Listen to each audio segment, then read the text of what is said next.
ថ្ងៃនេះខ្ញុំមកធ្វើទឹកសាឡូននំបញ្ចុកជំរាបសួរពុកម៉ែបងប្អូនទាំងអស់គ្នាថ្ងៃនេះមកធ្វើទឹកសាឡូននំបញ្ចុកបងប្អូន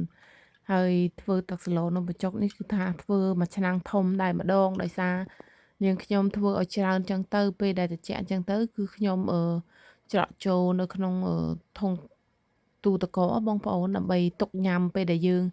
ចង់ញ៉ាំចឹងទៅខ្ញុំយកចេញដើម្បីញ៉ាំអញ្ចឹងបងប្អូនបើថាឲ្យស្លមួយកូនឆ្នាំងវាពិបាកអញ្ចឹងមានតែស្លឆ្នាំងធំអញ្ចឹងទៅបងប្អូនអើយស្លឆ្នាំងធំអញ្ចឹងទៅសនុកដួសដាក់ក្នុងទូទឹកកកពេលដែលចង់ញ៉ាំពេលណាមានស្រាប់អញ្ចឹងបងប្អូននិយាយទៅបើថាឲ្យស្លតែឯងដោយសារយើងតែឯងផងបងប្អូនហើយមិនបានថាដូច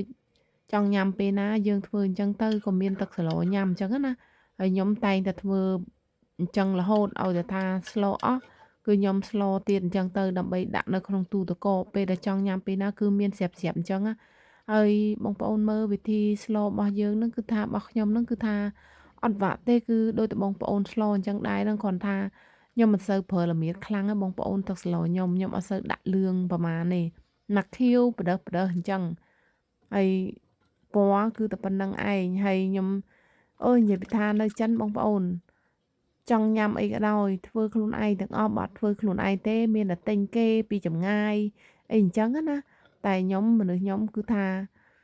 អ្វីក៏ដោយតែចិត្តចង់ធ្វើហើយចង់ញ៉ាំហើយគឺថាធ្វើខ្លួនឯងទាំងអស់ទោះឆ្ងាញ់មិនឆ្ងាញ់យើងរៀនធ្វើសិនណាបងប្អូនហើយលាយគ្រឿងលាយអីក្រោយមកគឺថាដាក់សណ្តែកដីបន្តិចណាសណ្តែកដីនេះដោយសារខ្ញុំអត់មានអាសណ្តែកដី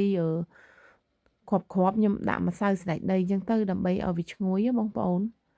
ព្រោះអីនៅផ្ទះអត់មានអាសណ្តែកដីអត់មានសណ្តែកដីអញ្ចឹងក៏ប្រើសណ្តែកដីម្សៅអញ្ចឹងទៅ